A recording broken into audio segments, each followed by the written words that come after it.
Hello राजा, राजा आवाज येतोय ना? मी प्रथम तुम्हाला मुजरा करते राजा. मला जाणीव आहे राजा की आपण खूप बिझी आहात, पण खूप महत्त्वाचं बोलायचं होतं राजा. मी या स्वराज्यातील एक छोटासा मावळा जानू बोलत आहे राजा. राजा, या देशात सगळं बेताल सुरू आहे राजा. आणि महाराष्ट्राचं तर विचारूच नका.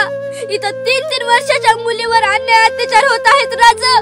मेडिकल कॉलेज मध्ये डॉक्टरीचं शिक्षण घेणाऱ्या मुलीवर सुद्धा निर्गुण अत्याचार होत आहेत राजा. नेते मंडळी मात्र लाल दिव्याच्या गाडीमध्ये बसून नुसतं इकडून तिकडे फिरतायत राजा. शेतकरी तर हवालदिल झालाय राजा. घराच्या दाराला बावली लटकावी तसं झाडाला माझा शेतकरी लटकाय लागलाय राजा.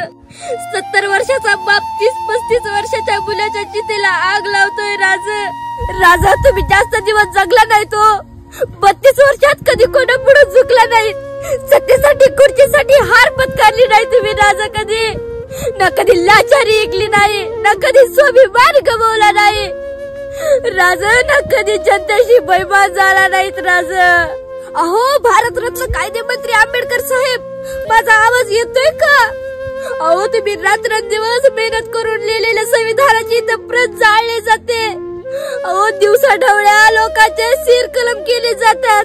सत्तेच्या माझा पोटी इथं कायद्याचा गळा घोटला जातो. ओ साहेब गळा. अरे कुठं नेऊन ठेवलाय माझा महाराष्ट्र? मी सुद्धा तेच म्हणतोय.